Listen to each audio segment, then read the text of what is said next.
Nobody can stop this flow. Hallelujah. Hallelujah. ఒలీవ కొండ మీద కూర్చుండి ఉన్నప్పుడు శిష్యులు ఆయన యొద్దకు ఏకాంతముగా వచ్చి, ఇవి ఎప్పుడు జరుగును? నీ రాకడకును ఈ యుగ సమాప్తికి నీ సూచనలేవి మాతో చెప్పుమనగా, యేసు వారితో ఇట్లనెను, ఎవడును మిమ్మల్ని మోసపరచకుండా చూచుకునుడి.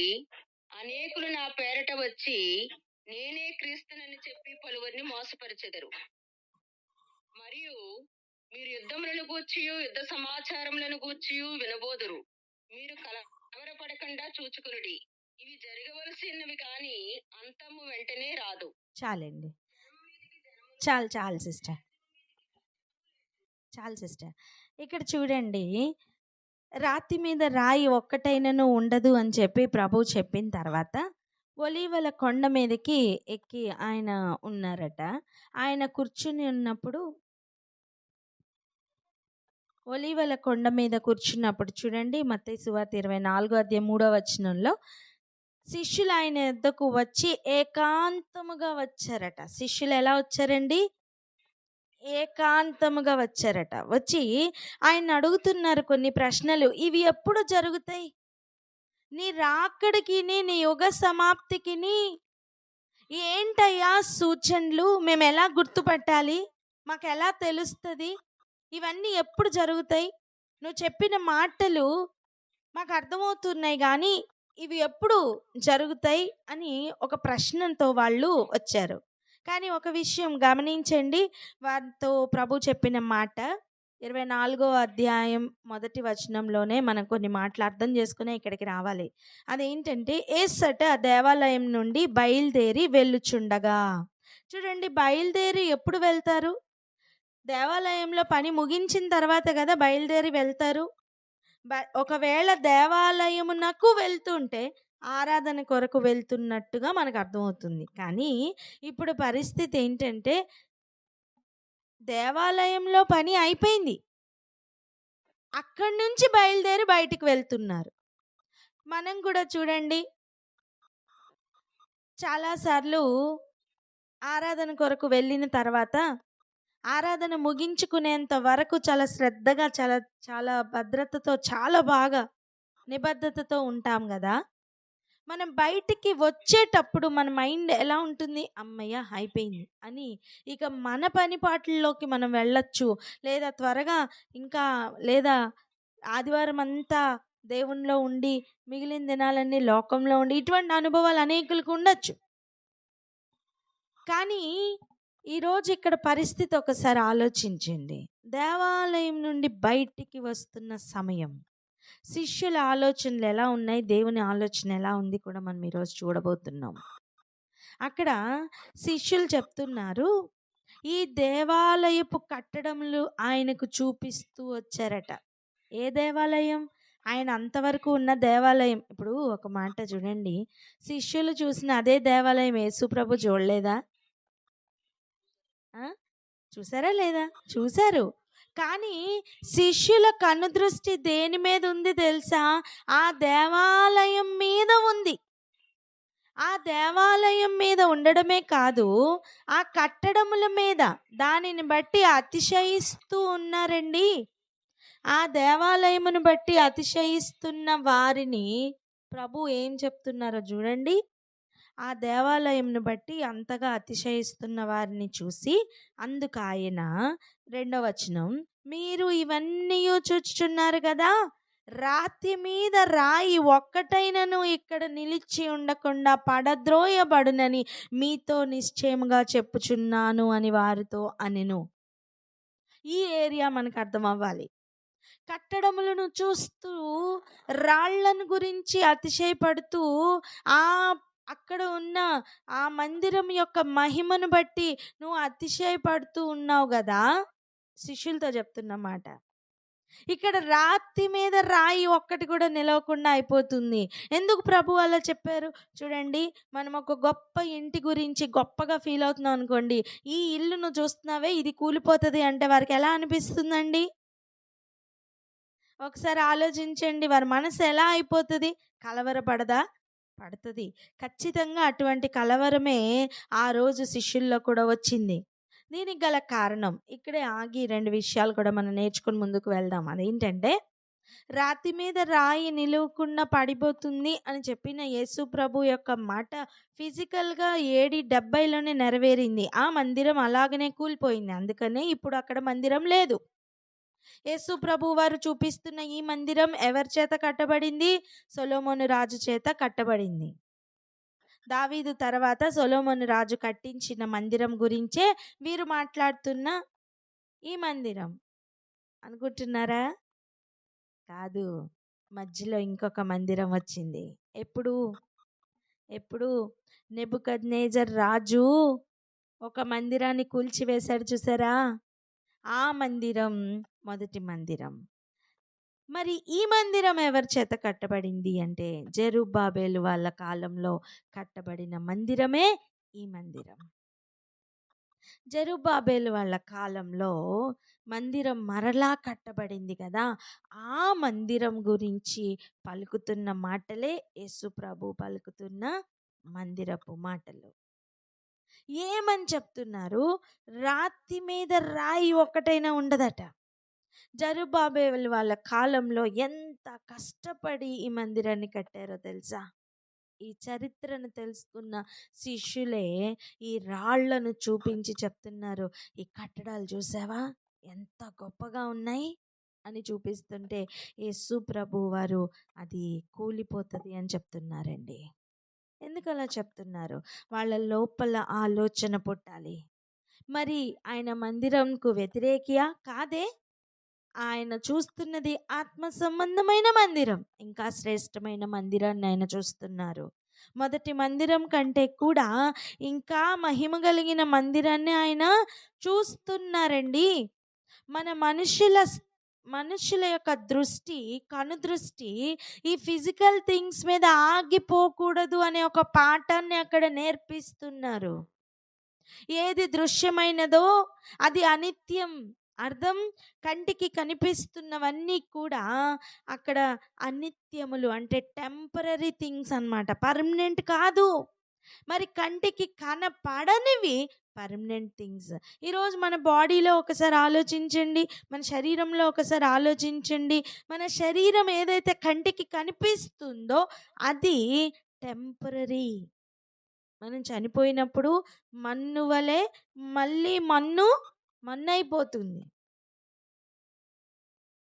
మట్టి నుంచే తీయబడింది కనుక అది మట్టి అయిపోతుంది. కానీ మట్టి మన కళ్ళకు కనిపిస్తుంది, మన శరీరం. ఆత్మ తాను దయచేసిన దేవుని యొద్దకు వెళ్తుందట. ఆత్మ ఎప్పుడైనా చూసావా? ఆత్మ నీ కంటికి కనబడిందా? కనబడలేదు కదా. అది పర్మనెంట్. ఎలా గుర్తుపట్టాలి మనం ఏది టెంపరరీ ఏది పర్మనెంట్ అంటే, నీ కంటికి కనిపించేవన్నీ టెంపరరీ. నీ కంటితో నువ్వు చూడలేనివి, నీకు కనపడనివి అన్నీ పర్మనెంట్. నువ్వు దేన్ని తాకగలవో అవన్నీ టెంపరరీ. నువ్వు దేన్ని తాకలేకపోతున్నావో, నువ్వు ఫీల్ అవ్వగలవు అంతే, కనుక తాకలేవో అది పర్మనెంట్. సో ఇప్పుడు శిష్యులు తాకగలిగినవి, చూడగలిగినవి వాటి గురించి అతిశయపడుతున్నారు. వస్తువులను బట్టి అతిశయపడుతున్నారు. దాని గురించే ప్రభు చెప్తున్నారు, ఇది కాదు, ఇది రాతి మీద రాయి లేకుండా పడిపోతుంది.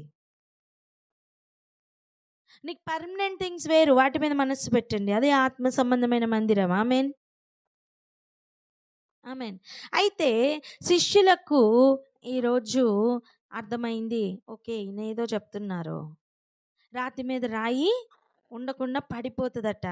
అయితే దీని గురించి ఏదో అడుగుదామని చెప్పి ఆయన ఒలీవల కొండ ఎక్కితే వారు కూడా ఎక్కేశారండి. ఆమెన్. చూడండి, ఆలోచించండి. ఆరాధన కంప్లీట్ అయిపోయిందని చెప్పి రిటర్న్ వెళ్ళిపోలా, ఎవరింటికి వాళ్ళు వెళ్ళిపోలా. ఇంకా డౌట్స్ ఉన్నాయి. ఆయన సన్నిధిలో కూర్చోవాలి, ఆయనతో ఏకాంతంగా కూర్చోవాలి అనే ఆశ. ఈరోజు నీకు నాకు కూడా వినబడుతున్న వాక్యమును బట్టి, ఆహా నేను ప్రార్థనలో ఉన్నానులే అనుకుని వెళ్ళిపోయే అనుభవంలో ఉండకూడదు. నువ్వు శిష్యుడు అయితే మరలా దాని గురించి కూర్చుని ఆయన సన్నిధిలో ఏకాంతంగా గడుపుతావు. ఆమెన్. జనసమూహం వేరు, శిష్యులు వేరు. జనసమూహం వేరు, శిష్యులు వేరు. పలుకుదాం ఆ మాట. జనసమూహం వేరు, శిష్యులు వేరు. జనసమూహం అంటే ఎవరు? వచ్చి విని వెళ్ళిపోతారు. వారితో ఇక యేసు ప్రభుతో ఏ సంబంధం ఉండదండి. శిష్యులు అలా కాదు, ఆజ్ఞలు పాటిస్తారు. శిష్యులు అలా కాదు, ప్రతి పోరాటంలోనూ నిలుచుంటారు. అటువంటి శిష్యులు ఏకాంతంగా వచ్చి ఇప్పుడు అడుగుతున్నారు. ఏమని తెలుసా? అదే మనం చదివాం 3వ వచనం. ఆయన ఒలీవల కొండ మీద కూర్చుండి ఉన్నప్పుడు శిష్యులు ఆయన యొద్దకు ఏకాంతముగా వచ్చి అడుగుతున్న ప్రశ్న, ఇవి ఎప్పుడు జరుగును? ఇప్పుడు చెప్పండి, ఇవి ఎప్పుడు జరుగును అంటే ఏవి గురించి అడుగుతున్నారు? వేటి గురించి వారు అడుగుతున్నారంటే, రాతి మీద రాయి ఒక్కటైనా ఉండదని చెప్పావే, ఇవి ఎప్పుడు జరుగును? అంతేకాదు, పనిలో పని నీ యుగ సమాప్తికి కూడా సూచనలు చెప్పు. ఇవన్నీ మందిరంలో చెప్పలేదండి, ఏకాంతంగా చెప్పారు. ఏకాంతంగా రివీల్ అవుతున్నాయి. మనం కూడా మన వ్యక్తిగత జీవితంలో ఆయనతో ఏకాంతంగా గడుపుతున్నప్పుడు, ఏకాంతం అంటే నేను ఒక్కడనే ఉండాలి, ఇంకెవ్వరూ ఉండకూడదు, అది కాదు ఏకాంతం అంటే. శిష్యులందరూ కలిసి యేసుతో ఏకాంతంగా ఉన్నారు. సహవాసంలో ఉన్నావు, కానీ యేసుతో ఏకాంతంతో గడపాలమ్మా. ఇంకా దేని మీద కాన్సన్ట్రేషన్ ఉండకూడదు. ఫిజికల్ థింగ్స్ మీద ఒకవేళ నీ కనుదృష్టి ఉందా, ఈరోజు చెప్పకనే చెబుతున్న మాట, అది నిలవదు. మరి నిలిచి ఉండే వాటి మీద మనస్సు నిలుపు. పలుకుదాం ఆ మాట. నిలిచి ఉండే వాటి మీద మనస్సు నిలుపు అని చెప్పండి. ఆమేన్. అయితే యేసు ప్రభు ఫస్ట్ చెప్తున్న మాటను చూద్దాం. ఓకేనా? 4వ వచనం. యేసు వారితో ఇట్లనెను. ఏమనెను? ఎవడునూ మిమ్మును మోసపరచకుండా చూచుకొనుడి. ఫస్ట్ మాట ఏం చెప్పారు? ఎవరునూ మిమ్మును మోసపరచకుండా చూచుకొనుడి. ఈ మాటే మనకి ఈరోజు పట్టుకోవాలి. రాతి మీద రాయి ఒక్కటైనా ఉండదు అని చెప్పిన కాలం AD 70లోనే అయిపోయింది. ఇప్పుడు మందిరం ఆల్రెడీ లేదు. దాని అర్థం ఏంటి? ఆల్రెడీ ఆయన చెప్పిన ఒక సూచన కంప్లీట్ అయిపోయిందనే కదా. ఈ అధ్యాయంలో మనం చదువుకుంటే రాజ్యముల మీద పడతారు, జనం మీద పడతారు, భూకంపాలు అక్కడక్కడ వస్తాయని మీరు వింటారు. ఇవన్నీ మనం ఆల్రెడీ వింటున్నాం కదా. అంటే ఆయన యుగ సమాప్తికి కూడా దినములు దగ్గర పడ్డాయని, ఆఖరి పేజీలో ఆఖరి అక్షరంలో ఉన్నామని అర్థమవుతుంది కదా. జ్ఞానం కలిగిన వారమైతే ఇప్పుడు నెక్స్ట్ ఏంటి అని ఆలోచిస్తామా? పాస్ట్ గురించి, ఆల్రెడీ జరిగిపోయిన విషయాల గురించి ఆలోచించుకుంటూ కూర్చుంటామా? ఇప్పుడు 60 సంవత్సరాల వ్యక్తి, నా పెళ్ళి అలా జరిగింది, నేను పుట్టినప్పుడు అలా ఉంది, నేను ఇలా పెరిగాను, నేను చదువుకున్నప్పుడు అలా ఉంది, ఇలా ఉందని చెప్తే ఎన్ని రోజులు వింటావు అదే స్టోరీ? నువ్వు ఏమని చెప్తావు? 60 సంవత్సరాలు వచ్చినాయి, నెక్స్ట్ ఏంటో చూడమ్మా అని చెప్తావా లేదా? రోజు అదే పెళ్లి చీర చూసుకొని రోజు అదే పెళ్లి స్టోరీ చెప్తుంది అనుకోండి. మా నాన్నగారు ఇలా చేశారు, మా అమ్మగారు ఇలా చేశారు, మా పెళ్ళి ఇలా జరిగింది, అలా. లేదా ఆ చిన్నప్పటి విషయాలు, నేను పుట్టినప్పుడు ఇలా అయ్యింది, నేను పుట్టినప్పుడు నేను ఇలా ఏడ్చాను, నేను ఇలాంటి బట్టలు వేసుకునేదాన్ని, ఇలాంటి అతిశయపు మాటలు ఇవే చెప్తూ ఉంటే నువ్వేమంటావు? నీ మనసులో ఒక్కసారి కూడా అనిపించదా? ఎన్నిసార్లు ఇవే చెప్తావు, తర్వాత ఏంటో ఆలోచించు అనిపించదా? అప్పుడు ఓకే, ఇప్పుడేంటి అనిపించదా? జ్ఞానం ఉన్న వారికైతే ఇప్పుడేంటి అని అనిపిస్తుంది. ఇప్పుడేంటి, నెక్స్ట్ ఏంటి? పాస్ట్ మనకి పాఠం నేర్పించాలి, మన గతం మనకి పాఠంగా నిలబడాలి. కానీ ఇప్పుడు ఏం చెయ్యాలో మనకు అర్థం అవ్వాలి కదా. ఒక సిపాయి, నేను 2వ ప్రపంచ యుద్ధంలో పాల్గొన్నాను, నేను మొదటి ప్రపంచ యుద్ధంలో కూడా ఉన్నాను, నేను ఇలాగ ఫైట్ చేశాను, నేను అలాగ ఫైట్ చేశాను, నేను అలా చేశా ఇలా చేశాను అని చెప్పి ఇప్పుడు గన్ పట్టుకోమంటే గడగడగడగడ వణుకుతున్నాడు అనుకోండి. ఆ సిపాయి వల్ల ఏమైనా ప్రయోజనం ఉందా? ఏముండదు. అలాగనే మన వ్యక్తిగత ఆత్మీయ జీవితం కూడా ఈరోజు ప్రశ్నించుకోవాలి. నేను ఒకప్పుడు అలా చేశా, నేను ఒకప్పుడు ఇలా చేశా. ఇవన్నీ కథలు ఇప్పుడు మనకి పనికిరావు. అవన్నీ కూడా ఇప్పుడు మనకి ఇంకా ముందుకు బలముగా ముందుకు తీసుకుని వెళ్ళాలి. నిన్నటి దినం, మొన్నటి దినం ఇవన్నీ తలుచుకోవడం మంచిదే, కానీ అక్కడ ఆగిపోవద్దు, ముందుకు రా. ఎందుకు తెలుసా? దినం మారింది, డేట్ మారింది, నువ్వు కూడా పరిగెట్టు. పాత విషయాలు ఆలోచించుకుంటూ ఉండుట మంచిదే, కానీ రోజులు దినములు అక్కడ ఆగట్లేదు కదా, పరిగెడుతున్నాయి కదా. అప్పుడు మనం కూడా పరిగెట్టాలి కదా. అప్పుడు ఈ రోజున్న టాస్క్ ఏంటో దాన్ని ఫినిష్ చేయాలి కదా. ఇప్పుడు మన ముందున్న పని ఒక్కటే, ఎవరును మోసపరచకుండా చూచుకోవాలి. ఎవరిని చూసుకోవాలి? మోసపోయిన తర్వాత అయ్యో మోసపోయావా అని ఏమీ దేవుడు అయ్యో పాపం అనరు. మోసపోయిన వానికి శిక్ష ఉంటుంది, మోసపరిచిన వానికి శిక్ష ఉంటుంది. చెప్పండి ఈ మాట. మోసపోయిన వానికి శిక్ష, మోసపరిచిన వానికి శిక్ష. అది కనుక ఎవరూ తప్పించుకోలేరు. కానీ ముందస్తుగా దేవుడు హెచ్చరికను పంపిస్తున్నారు. ఏమని? స్వయంగా ఎవరో చెప్పిన మాటలు కాదే నిర్లక్ష్యంగా వదిలిపెట్టడానికి. స్వయంగా యేసు ప్రభు చెప్తున్న మాట, ఎవరును మోసపుచ్చకుండా చూసుకోండి అని. సో ఇప్పుడు మన శ్రద్ధ దేని మీద పెట్టాలి అంటే, ఎవరును మోసపుచ్చకుండా చూసుకోవడం మీద పెట్టాలి. సత్యం గురించిన అన్వేషణ ప్రారంభించు. సత్యం ఏంటి అని తెలుసుకో, విడిచిపెట్టకు. ఏ సమయమైనా సరే సత్యం సత్యం సత్యం అంటూ ఒక ఆరాటం లోపల ఉండాలి నాన్న. అటువంటి ఆరాటం ఉందా? ఈరోజు ప్రశ్నించుకుందాం. ఎవరును మోసపుచ్చకుండా చూసుకోవాలి అంటే తగిన జాగ్రత్తలు మనం తీసుకోవాలి. ఆ సబ్జెక్ట్లో భాగంగానే మనం తెస్సలోనికీయులకు రాసిన పత్రిక వెళ్దాం రండి. తెస్సలోనికీయులకు రాసిన పత్రిక 2వ పత్రిక 2వ అధ్యాయం 9వ వచనం చదువుకుందాం. నశించుచున్న వారు తాము రక్షింపబడుటకై సత్య విషయమైన ప్రేమను అవలంబింపకపోయిరి గనుక వారి రాక అబద్ధ విషయమైన సమస్త బలముతోనూ నానా విధములైన సూచక క్రియలతోనూ మహత్కార్యములతోనూ దుర్నీతిని పుట్టించు సమస్త మోసముతోనూ నశించుచున్న వారిలో సాతాను కనపరచు బలమును అనుసరించి ఉండును. మోసపుచ్చడం అంటే ఎవరిని మోసపుచ్చగలరు? నమ్మిన వారినా, నమ్మని వారినా?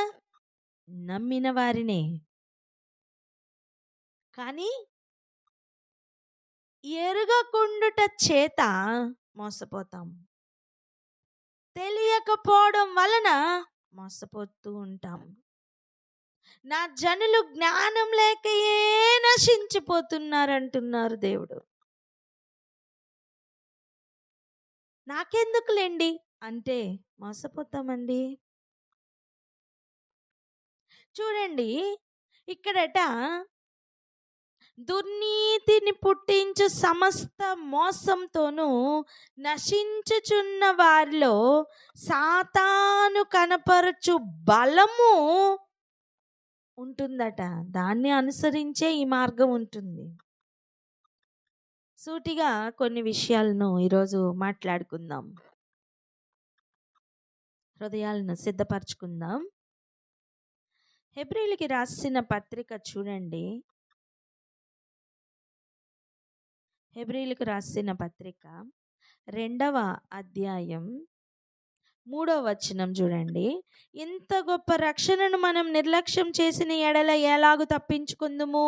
అట్టి రక్షణ ప్రభువు బోధించుట చేత ఆరంభమై దేవుడు తన చిత్తానుసారముగా సూచక క్రియల చేతను మహత్కార్యముల చేతను నానా విధములైన అద్భుతముల చేతను వివిధములైన పరిశుద్ధాత్మ వరములను అనుగ్రహించుట చేతను వారితో కూడా సాక్ష్యమిచ్చుచుండగా వినిన వారి చేత మనకు దృఢపరచబడెను. ప్రభు వాక్యం మనకు విడుదల దయచేస్తుంది, రక్షణను కలుగ చేస్తున్నారు. వాక్యమే కదా శరీరధారిగా వచ్చినప్పుడు యేసు అని పేరు పెట్టి లోకరక్షకుడు అని చెప్పారు. రక్షణనిచ్చేది యేసు ప్రభువే. అయితే ప్రభువు బోధించుట చేత ఆరంభమైన ఆ రక్షణ ఎలా కొనసాగుతుంది? దేవుని చిత్తానుసారంగా జరుగుతున్న సూచక్రియల చేత, దేవుని చిత్తానుసారంగా జరుగుతున్న మహత్కార్యముల చేత, నానా విధములైన అద్భుతముల చేత, పరిశుద్ధాత్మ అనుగ్రహిస్తున్న వరముల చేత ఇది మనకి దృఢపరచబడుతున్నాయి. ఏం పరచబడుతున్నాయి? దృఢపరచబడుతున్నాయి, రూఢీపరచబడుతున్నాయి. వాక్యము స్థిరపరచబడడానికి జరుగుతున్న సూచక్రియన, వాక్యము నుండి నిన్ను తప్పించడానికి జరుగుతున్న సూచక్రియన. సూచక్రియల్లో మోసపోకుండా ఉండాలి అంటే మీరు రాసి పెట్టుకోండి. ఒక వచనం ఒక సైడ్ ఏమో ఈ 9వ వచనం, ఏది తెస్సలోనికైలకు రాసిన 2వ పత్రిక 2వ అధ్యాయంలో ఉన్న 9వ వచనం, 10వ వచనం, 11వ వచనం, 12వ వచనం వరకు ఒక సైడ్ రాసి పెట్టుకోండి. హెబ్రీ పత్రికలో చదివిన 2వ అధ్యాయంలో ఉన్న 3వ వచనం, 4వ వచనం ఒక సైడ్ రాసి పెట్టుకోండి. 2 కంపేర్ చేసుకోండి. ఒకటేమో అబద్ధం నుంచి వస్తున్న సూచక క్రియలు, ఒకటేమో వాక్యం నుంచి వస్తున్న సూచక్రియలు. నువ్వు ఎలా గుర్తుపడతావు? ఏ సూచక్రియ ఏదో తెలియకపోతే ఎలా గుర్తుపడతావు? ఒకటేమో అబద్ధమును బలముగా నడిపిస్తూ, అబద్ధము చేత, అపవాది చేత, సాతాను యొక్క బలము చేత వస్తున్న అద్భుత క్రియలు. ఇంకొకటేమో వాక్యము స్థిరపరచబడడానికి వస్తున్న అద్భుత క్రియలు. ఎలా గుర్తుపడతావు? ఏ అద్భుతమైనా ఒకటేలే అనుకుంటే ఎవరును మోసపుచ్చకుండా చూసుకో అని చెప్పిన మాటలు నువ్వు ఎక్కడున్నావు? ఏదైనా పర్లేదండి, సూచక్రియే కదా అంటే గమ్యం చేరిన తర్వాత తెలుస్తుంది బిడ్డ మోసపోయానని.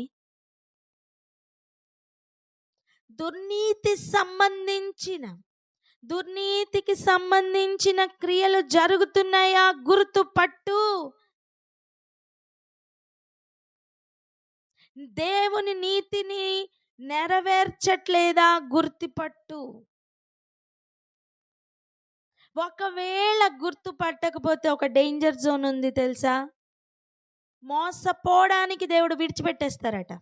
ఇప్పుడు ఒక వ్యక్తి ఉన్నాడండి, మీకు తెలుసు ఆ వ్యక్తి ఖచ్చితంగా మోసం చేస్తాడని, డబ్బుల విషయంలో తను చాలా మోసగాడని మీకు ఆల్రెడీ తెలుసు.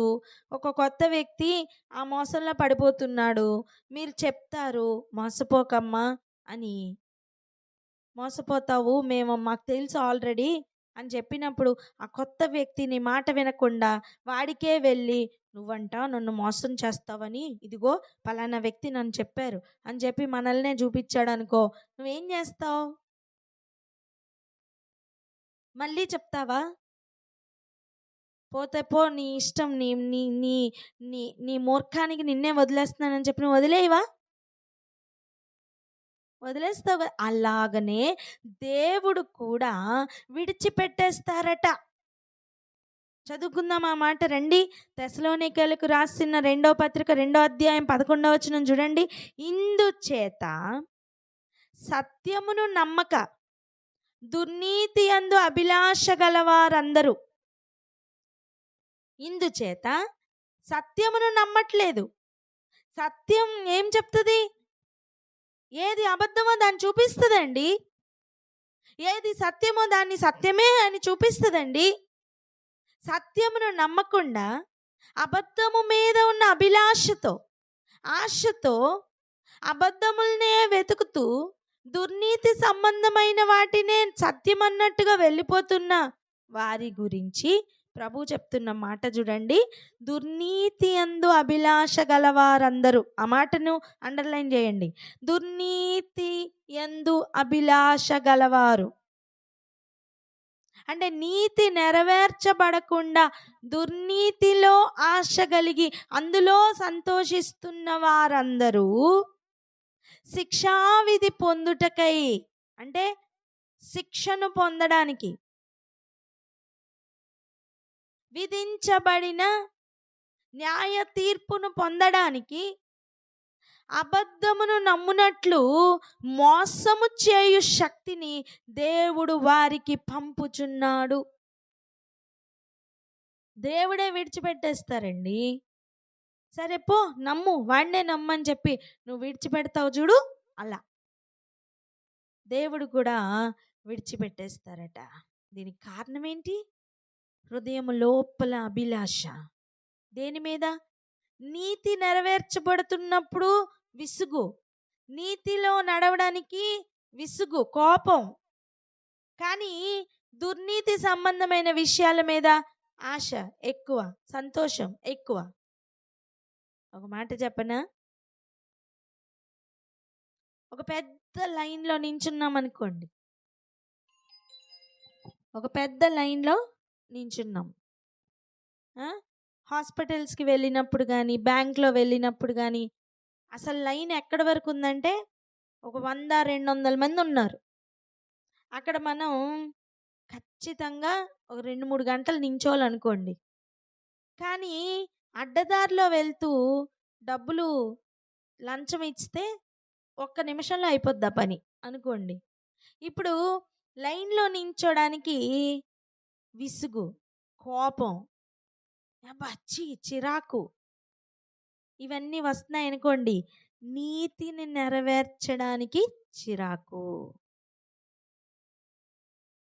కానీ 1 నిమిషంలో లంచముతో సంపాదించుకుంటున్నది ఉందే, దాని మీద ఆశ, అభిలాష, ఆసక్తి, ఆనందం, సంతోషం ఉన్నాయనుకోండి. ఇప్పుడు చెప్పండి, హృదయం లోపల దేని మీద ఆశ ఉన్నట్టు? నీతిని నెరవేర్చడానికా, దుర్నీతిని నెరవేర్చడానికా? అది దుర్నీతిని నెరవేర్చడానికి ఉన్న ఆశ, ఆసక్తి మనకి కనిపిస్తుంది. అప్పుడు దేవుడు ఏం చేస్తారంటే, ఆ దుర్నీతిలోనే నడు, నువ్వు అదే సత్యం అనుకుని పో అని చెప్పి విడిచిపెట్టేస్తారట. అబద్ధమును నమ్మునట్లు మోసము చేయు శక్తి, అబద్ధమును నమ్మేటట్లు, అబద్ధమే సత్యం అనేటట్లు నమ్మేటట్లు మోసము చేయు శక్తిని దేవుడు వారికి పంపుచున్నారు. దేవుడు మోసపోవడానికి వారిని వదిలేస్తారటండి. ఎవరును మోసపుచ్చకుండా చూసుకోండి అని చెప్పిన మాటలో ఉన్న శక్తి, దాని బలం ఎంతో, దాని ఎత్తు ఎంతో, దాని లోతు ఎంతో ఈరోజు అర్థం అవ్వాలి మనకి. ఎవరును మోసపోకుండా చూసుకోండి అని చెప్పిన మాట మామూలు మాట కాదు. నీ దగ్గరికి సత్యము అబద్ధం 2 కలిసే వస్తాయి, నీతి దుర్నీతి 2 కలిసే వస్తాయి. నీ లోపల ఉన్న అభిలాషను బట్టి నువ్వేది కావాలో దాన్ని ఎన్నుకుంటావు. నువ్వు ఎన్నుకున్న దాన్ని బట్టి నువ్వు ఆ నీతిలోనే వెళ్ళు అని దేవుడు నిన్ను ఆ బలముతో పంపిస్తారు. నువ్వు సత్యంలో వెళ్ళాలన్నా నీకు బలం అనుగ్రహించబడుతుంది, నువ్వు అసత్యంలో నడవాలన్నా నీకు బలం అనుగ్రహింపబడుతుంది. నాన్న,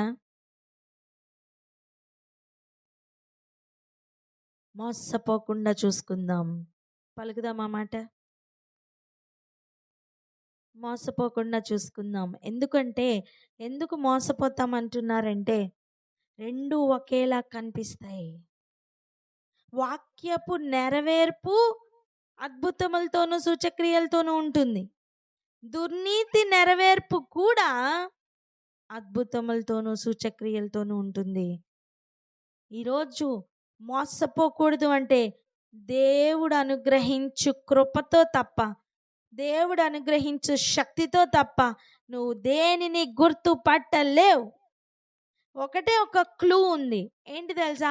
వాక్యం నెరవేర్చబడుతుందా, అది నీతి సంబంధించిన విషయం. వాక్యం నుంచి దూరం అవుతున్నామా, అది దుర్నీతికి సంబంధించిన విషయం. ఇది ఒక్కటేనండి గుర్తుపట్టే మార్గం. చెట్టులన్నీ ఒక పొలంలో అన్ని మామిడి చెట్లే, అబ్బా ఎన్ని చెట్లున్నాయో అనిపిస్తుంది. పండు తింటే మాత్రమే నువ్వు గుర్తుపట్టగలవు ఇది పుల్లటి చెట్ట, మంచి చెట్ట అని, తీయటి చెట్ట అని. అలా ప్రతి ఒక్కరిని నమ్మకు, వారి ఫలమును బట్టి నీకు అర్థమవుతుంది ఇది సద్విషయములను తీసుకుని వస్తున్న చెట్ట, దుర్నీతి సంబంధమైన విషయములను తీసుకుని వస్తున్న చెట్ట అని. ఎంతమంది గ్రహిస్తున్నారు? ఎవరును మోసపోకుండా చూసుకోమని చెప్పిన దేవుడు మోసపోవడానికే అభిలాష కలిగి ఉన్న వారిని మోసపుచ్చే శక్తికి విడిచిపెట్టేస్తారట. హలో, బాకానాదము ఊది మరీ చెప్పవలసిన విషయం ఇది.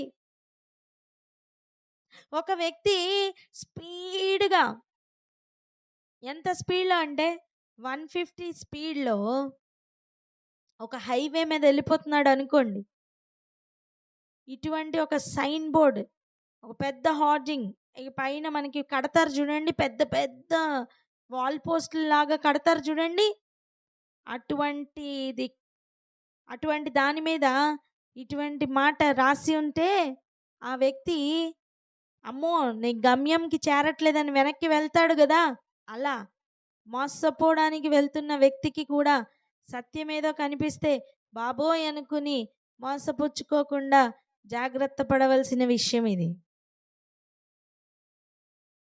ముచ్చటించు, నీ గురించి, నీతో ఈరోజు మాట్లాడుతున్న ఈ మాటల గురించి నువ్వు ధ్యానించు. నీతో ఉన్నవారితో మాట్లాడు, నీ కుటుంబంలో ఉన్నవారితో మాట్లాడు.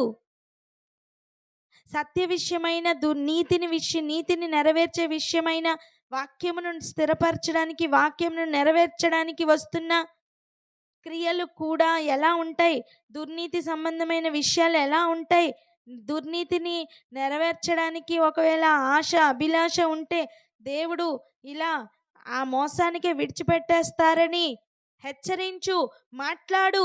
ఎందుకు తెలుసా? నీకు ఆ బాధ్యత ఉంది తెలుసా? దేవుని కుటుంబంగా నీకు ఆ బాధ్యత ఉందమ్మా. ఒకసారి చూడండి, సామెతలు 31వ అధ్యాయం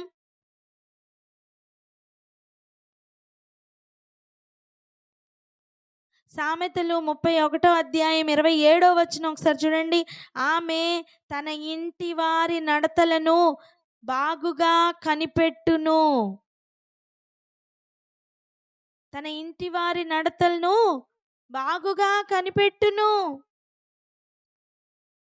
చక్కటి గుణవతి అయిన భార్యకు ఉండవలసిన క్వాలిటీ ఇది.